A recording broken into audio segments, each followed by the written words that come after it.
Hi, I'm John Green. This is Crash Course U.S. History, and today we're going to talk about progressives. No, Stan, progressives, yes. You know, like these guys who used to want to bomb the means of production, but also less radical progressives. And so some of the solutions that progressives came up with to deal with issues of inequality and injustice don't seem terribly progressive today, and also it kind of overlapped with the Gilded Age, and progressive implies like progress, presumably progress toward freedom and justice, which is hard to argue about an era that involved one of the great restrictions of freedom in American history, prohibition. So maybe we shouldn't call it the progressive era at all. Stan, whatever, roll the intro.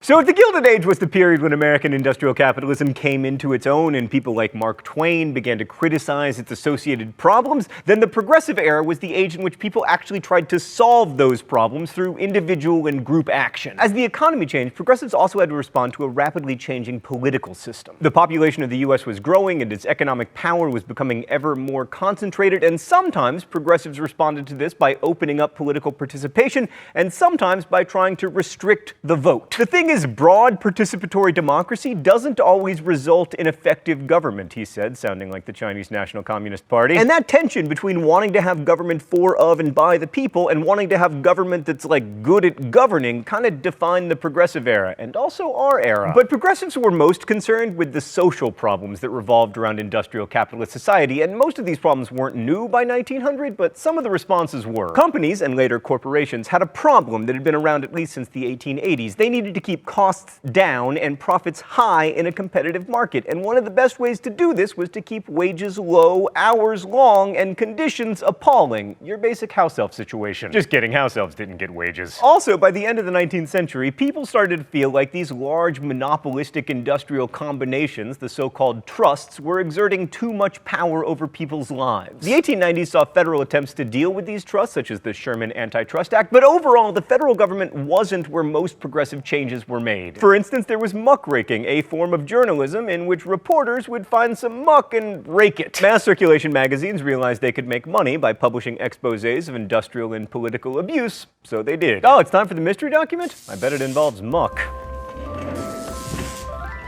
The rules here are simple. I guess the author of the mystery document, I'm either correct or I get shocked. Let a man so much as scrape his finger pushing a truck in the pickle rooms, and all the joints in his fingers might be eaten by the acid one by one. Of the butchers and floormen, the beef boners and trimmers, and all those who used knives, you could scarcely find a person who had the use of his thumb. Time and time again, the base of it had been slashed till it was a mere lump of flesh against which the man pressed the knife to hold it. They would have no nails. They had worn them off, pulling hides. Wow. Well, now I am hyper aware of and grateful for my thumbs.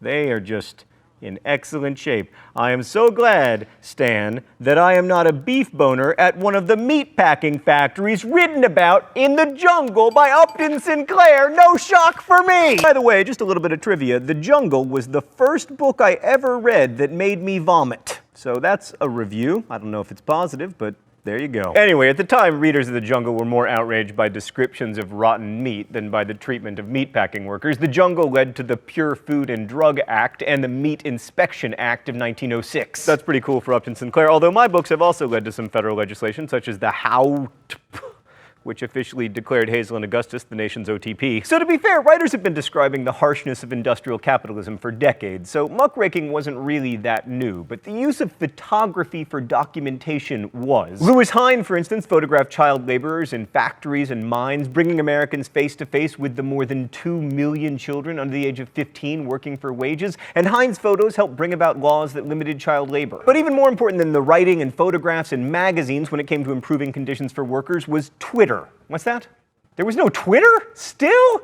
What is this, 1812? All right, so apparently still without Twitter, workers had to organize into unions to get corporations to reduce hours and raise their pay. Also, some employers started to realize on their own that one way to mitigate some of the problems of industrialization was to pay workers better. Like in 1914, Henry Ford paid his workers an average of $5 per day, unheard of at the time. Whereas today I pay Stan and Danica 3 times that, and still they whine. Ford's reasoning was that better paid workers would be better able to afford the Model Ts that they were making, and indeed, Indeed, Ford's annual output rose from 34,000 cars to 730,000 cars between 1910 and 1916, and the price of a Model T dropped from $700 to $316. Still, Henry Ford definitely forgot to be awesome sometimes. He was anti-Semitic, he used spies in his factory, and he named his child Edsel. Also, like most employers at the turn of the century, he was virulently anti-union. So while the AFL was organizing the most privileged industrial workers, another union grew up to advocate for rights for a larger swath of the workforce, especially the immigrants who dominated unskilled labor, the industrial workers of the world. They were also known as the Wobblies, and they were founded in 1905 to advocate for, quote, every wage worker, no matter what his religion, fatherland, or trade, and not, as the name Wobblies suggests, just those fans of wibbly-wobbly timey-wimey. The Wobblies were radical socialists. Ultimately, they wanted to see capitalism and the state disappear in revolution. Now, most progressives didn't go that far, but some, following the ideas of Henry George, worried that economic progress could produce a dangerous, unequal distribution of wealth that could only be cured by taxes. But more progressives were influenced by Simon W. Patton, who prophesied that industrialization would bring about a new civilization where everyone would benefit from the abundance and all the leisure time that all these new labor-saving devices could bring. This optimism was partly spurred by the birth of a mass consumption society. I mean, Americans by 1915 could purchase all kinds of newfangled devices like washing machines or vacuum cleaners, automobiles, record players. It's worth underscoring that all this happened in a couple generations. I mean, in 1850, almost everyone listened to music and washed their clothes in nearly the same way that people did 10,000 years ago. And then, boom. And for many progressives, this consumer culture, to quote our old friend Eric Foner, became the foundation for a new understanding of freedom, as access to the cornucopia of goods made available by modern capitalism. And this idea was encouraged by new advertising that connected goods with freedom, using liberty as a brand name or affixing the Statue of Liberty to a product. By the way, Crash Course is made exclusively in the United States of America, the greatest nation on earth, ever.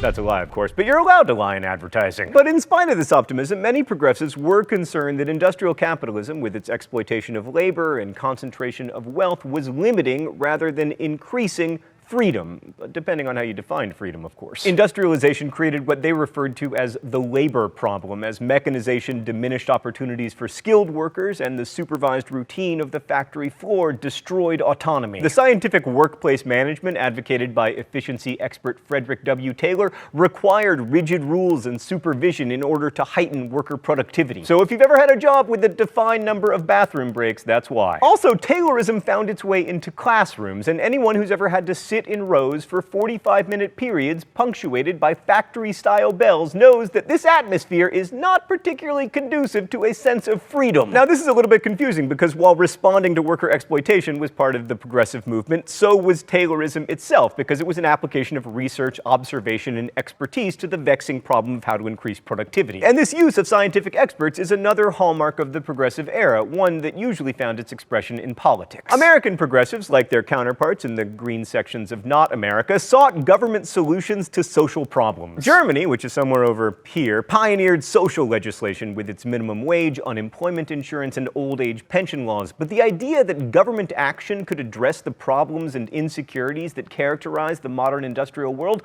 also became prominent in the United States. And the notion that an activist government could enhance rather than threaten people's freedom was something new in America. Now, progressives pushing for social legislation tended to have more success at the state and local level, especially in cities, which established public control over gas and water and raised taxes to pay for transportation and public schools, whereas federally the biggest success was like prohibition, which, not that successful. But anyway, if all that local collectivist investment sounds like socialism, it kind of is. I mean, by 1912, the Socialist Party had 150,000 members and had elected scores of local officials like Milwaukee Mayor Emil Seidel. Some urban progressives even pushed to get rid of traditional democratic forms altogether. A number of cities were run by commissions of experts or city managers who would be chosen on the basis of some demonstrated expertise or credential rather than their ability to hand out turkeys at Christmas or find jobs for your nephew's sister's cousin. Progressive editor Walter Lippmann argued for applying modern scientific expertise to solve social problems in his 1914 book Drift and Mastery, writing that scientifically trained experts, quote, could be trusted more fully than ordinary citizens to solve America's deep social problems. This tension between government by experts experts and increased popular democratic participation is one of the major contradictions of the Progressive Era. The 17th Amendment allowed for senators to be elected directly by the people rather than by state legislatures,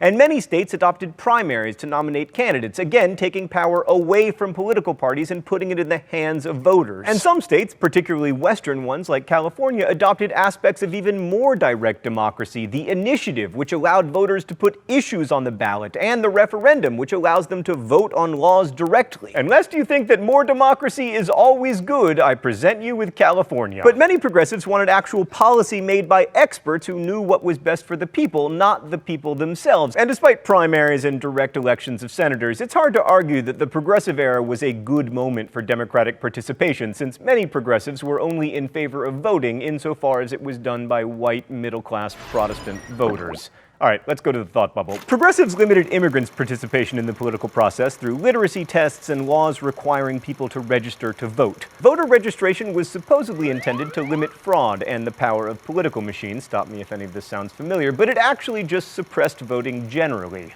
Voting gradually declined from 80% of male Americans voting in the 1890s to the point where today only about 50% of eligible Americans vote in presidential elections. But an even bigger blow to democracy during the Progressive Era came with the Jim Crow laws passed by legislatures in southern states, which legally segregated the South. First, there was the deliberate disenfranchisement of African Americans. The 15th Amendment made it illegal to deny the right to vote based on race, color, or previous condition of servitude, but said nothing about the ability to read, so many southern states instituted literacy requirements. Other states added poll taxes, requiring people to pay to vote, which effectively disenfranchised large number of African American people who were disproportionately poor. The Supreme Court didn't help. In 1896, it made one of its most famous bad decisions, Plessy versus Ferguson, ruling that segregation in public accommodations, in Homer Plessy's case, a railroad car, did not violate the 14th Amendment's Equal Protection Clause. As long as black railroad cars were equal to white ones, it was a-okay to have duplicate sets of everything. Now, creating two sets of equal quality of everything would get really expensive, so southern states didn't actually do it.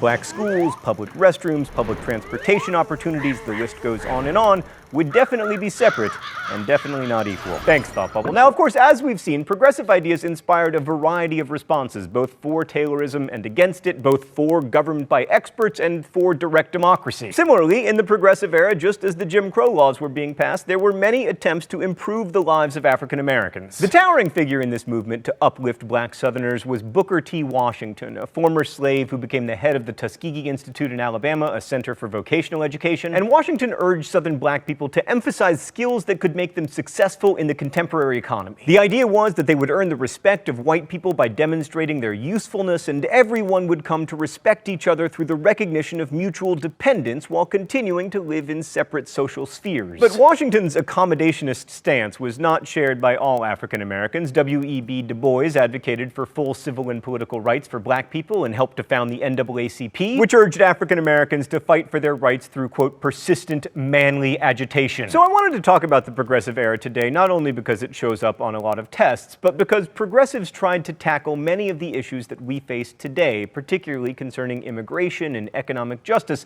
and they used some of the same methods that we use today: organization, journalistic exposure, and political activism. Now, we may use Tumblr or Tea Party forums, but the same concerns motivate us to work together. And just as today, many of their efforts were not successful because of the inherent difficulty in trying to mobilize very different interests in a pluralistic nation. In some ways, their platforms would have been better suited to an America that was less diverse and complex, but it was that very diversity and complexity that gave rise and still gives rise to the urge toward progress in the first place. Thanks for watching. I'll see you next week. Crash Course is produced and directed by Stan Muller. Our script supervisor is Meredith Danko. The associate producer is Danica Johnson. The show is written by my high school history teacher, Raul Meyer, Rosiana Rojas, and myself, and our graphics team is Thought Cafe. Every week there's a new caption for the Libertage. You can suggest captions in comments, where you can also ask questions about today's video that will be answered by our team of historians. Thanks for watching Crash Course. If you like it, and if you're watching the credits, you probably do, make sure you're subscribed. And as we say in my hometown, don't forget to be awesome. That was more dramatic than it sounded.